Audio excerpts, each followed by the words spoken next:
Imagine this. You're a skilled nurse from India who's been saving lives in a UK hospital for 3 years, sending money home to your family, building a life here under the rules you followed to the letter. Then, one ordinary Tuesday, a letter arrives from the Home Office.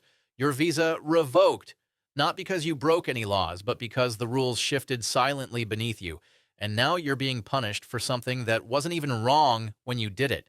If you're watching this right now and you're on a UK visa or planning to apply, you need to stop everything and listen, because what I'm about to reveal isn't just policy tweaks, it's a stealth attack on immigrants' lives, buried so deep in government documents that even lawyers are scrambling to catch up. This is UK Visa Update, and today we're pulling back the curtain on 5 hidden rule changes happening in 2026 that could shatter your dreams overnight. Hit that subscribe button now, because if you think the headlines tell the full story, you're dead wrong. The real danger is in the shadows, and we're shining a light on it before it's too late. Let me paint the picture for you. You've seen the big announcements, right? Politicians on TV talking about migration caps, border controls, all that flashy stuff that grabs votes. But while the cameras are rolling on Parliament, the Home Office is quietly rewriting the rulebook in ways that never see the light of day. These aren't laws debated in the House of Commons or splashed across the BBC. No, these are sneaky updates slipped into dense guidance PDFs, annexes that read like legal jargon nightmares, and internal memos that only surface when someone gets burned. And trust me, people are getting burned bad. We're talking thousands of lives upended, workers deported after years of contributions, students yanked from their degrees mid-semester, families torn apart over paperwork glitches that weren't glitches until the rules changed retroactively. If you're a software engineer from Nigeria, a teacher from the Philippines, or a family reuniting after years apart, this is your wake-up call. The urgency? It's now. These changes are live, rolling out in real time, and if you apply without knowing, you could be the next statistic in a system designed to trip you up. Let's dive into the background here, because to understand why this is happening, you have to see the bigger game. The UK immigration system has always been a beast, but post-Brexit it's morphed into something even more unpredictable. Governments come and go, promising to control borders while keeping the economy humming with skilled migrants. But here's the rub. Public pressure mounts.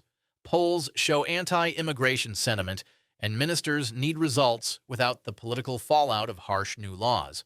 So, what do? They delegate the dirty work to bureaucrats. The Home Office updates guidance, those massive documents that caseworkers use to decide your fate.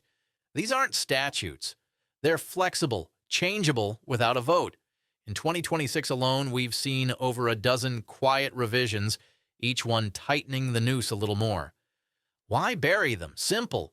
If it's not front-page news, there's no backlash, no protests, no awkward questions in Parliament. They can claim they're just clarifying rules while effectively slamming doors shut. And the scale? Massive. Official stats show over 700,000 visa applications processed last year, but insiders whisper that refusal rates are spiking, not from fraud, but from these hidden traps. Think about it. 1 in 5 skilled worker visas now facing extra scrutiny, delays doubling, families waiting in agony. This isn't affecting a handful. It's a tidal wave crashing over communities, economies, even the NHS that's desperate for staff, but losing them to red tape. Now, the human impact, oh man, this is where it gets real, and it breaks my heart every time I hear these stories. Picture Sarah, a fictional name, but a real composite of cases I've followed.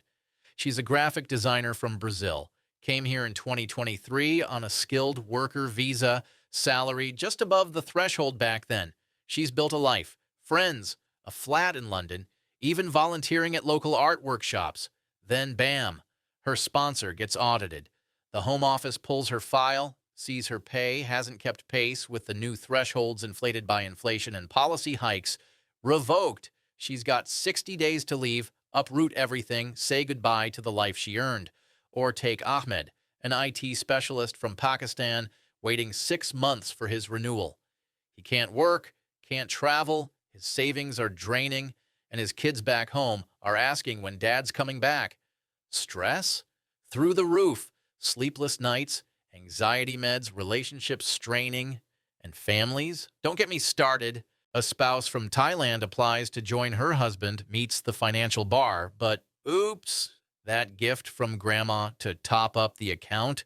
Not documented enough. Refused. Kids left without a parent. Marriages tested across oceans. These aren't abstract policies. They're shattered dreams, mental health crises, financial ruin.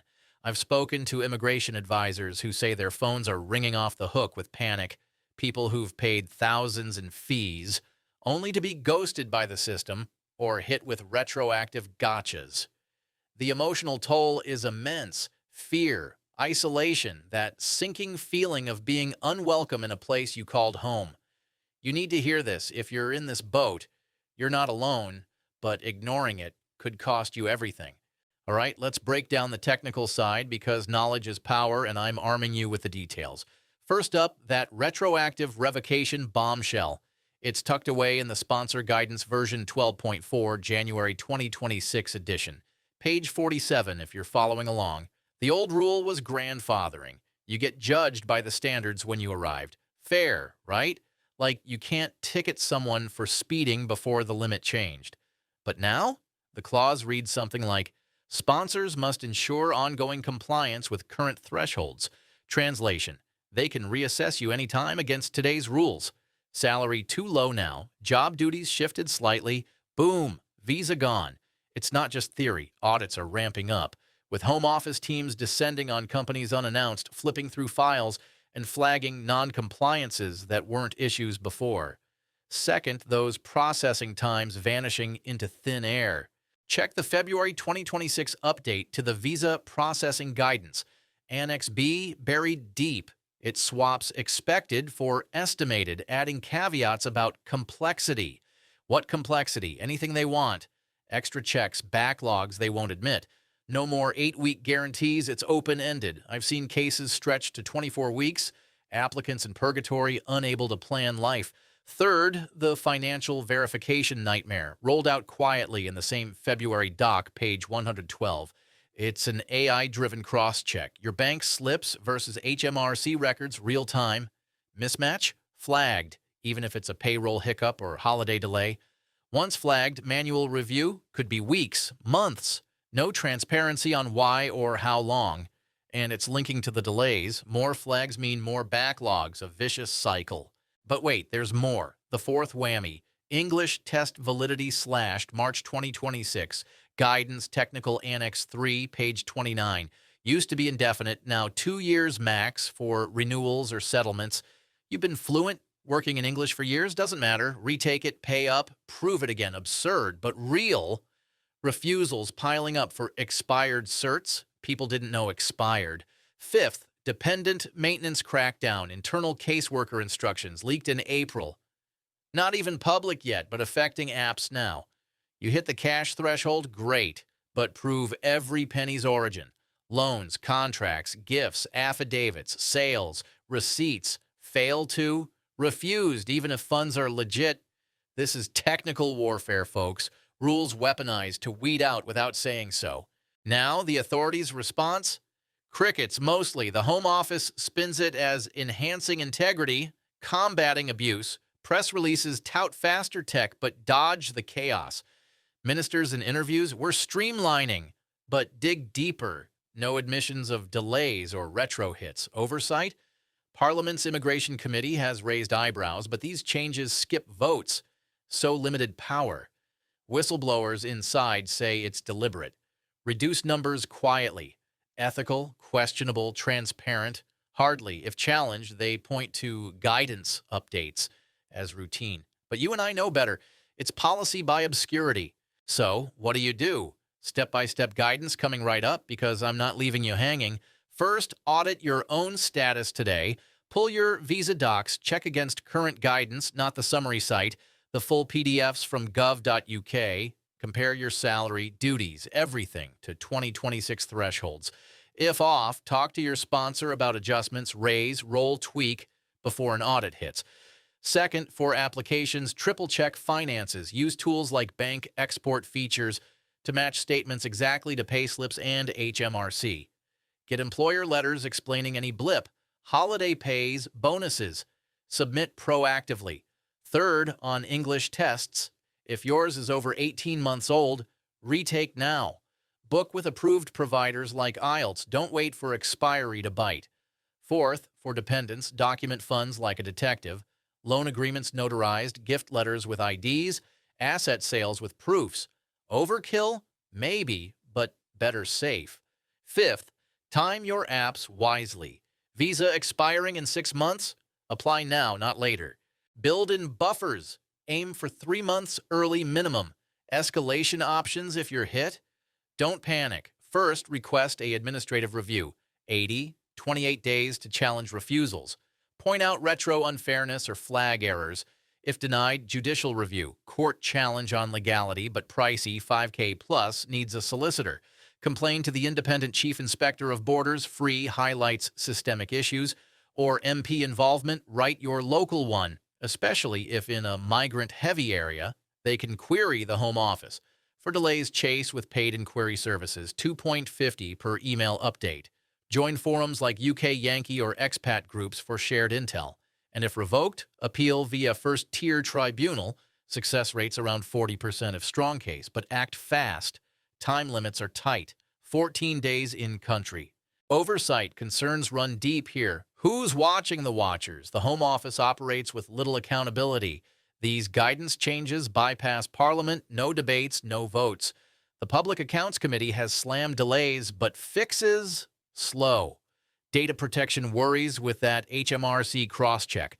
Your finances exposed, potential breaches, and bias, algorithms flagging minorities more? Unproven, but whispers abound. We need more transparency. Mandatory announcements for guidance tweaks, impact assessments published. Advocacy groups like the Joint Council for the Welfare of Immigrants are pushing, but it's uphill. If this bothers you, sign petitions, contact MPs, demand better. Let me tell you a story to wrap this up, because this isn't just facts. It's about people fighting back. Remember Maria, a chef from Spain, hit with retro revocation last month. She documented everything, rallied her community, got her MP involved.